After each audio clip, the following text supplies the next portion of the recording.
Ko'p yashang. Bo'ldi qizim. Xo'p bo'ladi oyijon. To'xtang. Bu choy qolibdi. Xo'p Choy olib bo'ladi. keling. Voy onalarim emsan! Muncha baxtliman. Ertaroq uylansak bo'lmasmidi aka? Nahotki uydagi ishlarni endi men emas, kelin qiladi. Jannatim aka bo'ldimmi?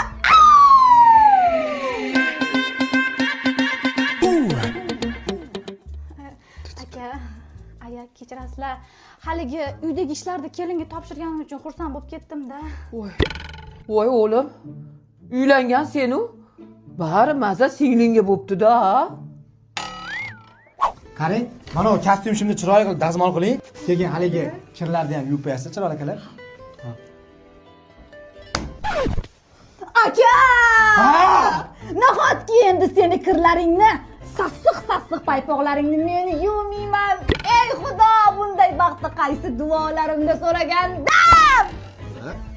Agar shunaqa sen uylanib, men rohat-farog'atda yashashim bilganimda, seni o'zim kredit olib bo'lsa ham uylantirib qo'ygan bo'lardim. Rosa og'irligimiz tushgan ekan-da.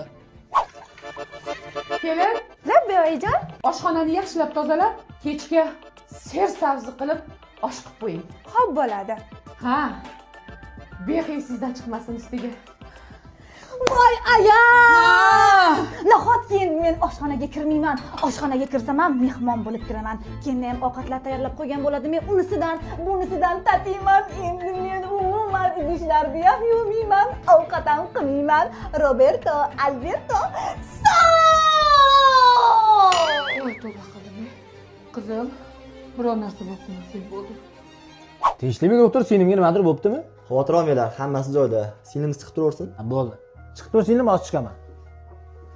Tegishlimi doktor, nimadir bo'ptimi sinimga? Tinchlik. Uylanganmisiz? Ha, uylanganman. Nima aloqasi bor buni? Sinimiz autizm kasalligiga uchragan. Nima degani u? Akasi uylangandan keyin ish qilmay qo'ygan qizlar kasalligi. Ha, buni nimadir yo'li bormi? Yo'li bor.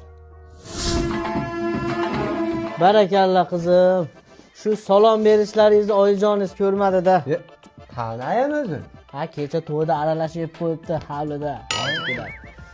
Qani choydan bo'lmasa.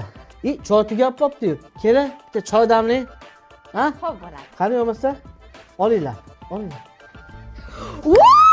Vachaj! Akasi uylandi. Endi mendagi ishlar xotiningga o'tdi. La.